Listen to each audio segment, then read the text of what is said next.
The daily usage of dating apps has dropped from 100 minutes all the way down to 50 minutes. That's cut in half. In the UK, there's been a reduction of 1.4 million people not using the dating apps, including popular ones like Tinder, Hinge, and Bumble. One of the biggest dating apps, Bumble, has dropped its market value by 90%. Match Group, who owns Tinder and Hinge, reported in Q3 of last year that there's been a 3% decline in paying users. Tinder has experienced a decline of 8% over the past few years. A nationwide survey saw that 79% of college users are not using dating apps as much as they once were. What's going on? Are dating apps dying? Short answer, yes. Why? First off, men are having a really hard time using dating apps.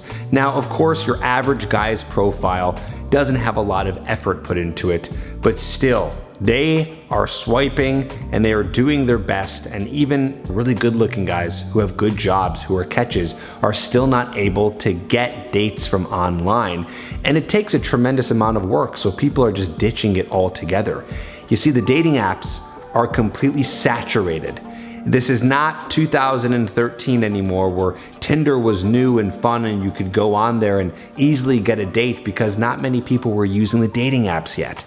Now, everyone who wants to meet someone is on a dating app, and especially the most popular ones. So that means that it is harder to be able to stand out from your competition, takes more work, and it's not working. Now, for women, what's happening is they have so many options and so much choice, so they have no choice but to filter for the very best men. And so that means that only the top percentage of men are actually getting results in their dating lives, specifically on the apps. And the women who are going for those top tier men are just getting ran through because those top guys are not looking to settle down because they have so many options. So what it's done is it's exaggerated the whole mating process. Now, because we have so many options online, we tend to ghost and flake more. I don't have data on this, but I'm sure you know, and I know anecdotally, and I've heard tons and tons of stories, that the flake rate and ghosting rate is insane. So what does that mean? That means that people are just not responding to you anymore when you message them, or they're flaking out on dates, which means that they're agreeing to go on a date and then they just don't want to go anymore, or completely stand you up, or just completely disappear. I have a feeling that this was not happening 20 years ago. Yeah, to some degree it was, but not to the degree it is now. So why is this completely skyrocketed? Why do you hear and I hear more stories of ghosting and flaking? That's because dating apps have given you too many options, and it becomes the paradox of choice. The paradox being that you have so much choice that you actually don't choose. And you hear from these stats that there's declining users and declining paying users because people are realizing that they're not getting the ROI. There's no return on your investment when you're paying whatever it is now. If you want to get really good results, you got to be paying $100 a month to get yourself up there. But if you don't have a good profile and you don't know what you're doing on online dating, you could be paying all that money and nothing is happening. So if you're not getting the results, what do? You end up deleting the app and deleting your subscription, declining users. And also, I don't know about you, but everyone that I talk to doesn't say I love the apps. I haven't heard I love Tinder, I love Hinge, since maybe they came out over 10 years ago. I know you're hearing the same thing. People are just complaining, the dating apps suck, the dating apps suck. That's the line. The dating apps suck. Now what's happening is this shift, and I see it and I hear it. People are meeting people in different ways. First of all, people are meeting each other now on Instagram and TikTok. I don't believe, in my opinion, that these are great places to meet people, but either way, this is the data. People are meeting people on social media versus the apps. Also, there is a new revolution. We're coming back to meeting people in person. Cold approach is becoming more of a thing. We see on Instagram accounts all these people who are doing approaches. People are learning how to meet people in person again. Thank God that that's happening, because that is doing so much good for humanity. It's getting men to be more confident. It's putting more people in front of each other and less on the screens. I'm also going to say this to anyone who's watching this that works at a dating app, maybe even owns a dating app, you don't care about men. There, I said it. You just don't. You don't care about men. Men are having the most struggle with dating apps. Women don't have struggles. And I know what they say. Women meet the bad guys on dating apps and they can't meet any guys and there's not a good selection of guys.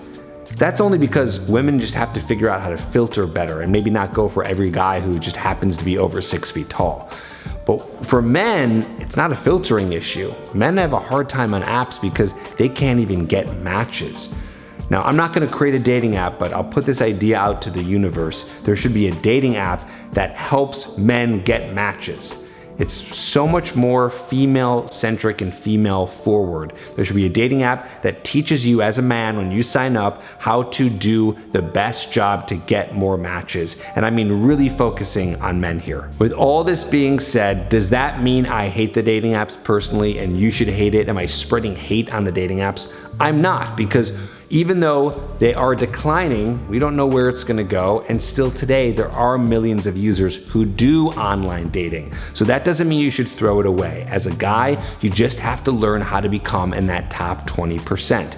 Obviously, you can't change the way you look and you can't change how tall you are and some of those things that are just not quick fixes, but what you can do is you can go and get professional photos and get the best angles and the best lighting so you look your best and you can get better style and work on having better clothes to make yourself look more attractive. You can pick better photos of yourself and not do some of the more obvious ones that people complain about, like holding the fish, right? So there are things you can do and should do. I still believe that online dating, as much as it's going downhill, it is a place to meet women, and why not utilize that if you can to your advantage if you know how to do it. So tip is focus on your photos as much as you can, and here's a tip for your prompts and bio, just be specific. Your words should be specific. So instead of saying, I like to be active and work out, talk about on the prompt what it is that you actually like to do. I like to work out 3 times a week and go hiking on the weekends. See how that's just a little bit more interesting than the previous prompt. And of course,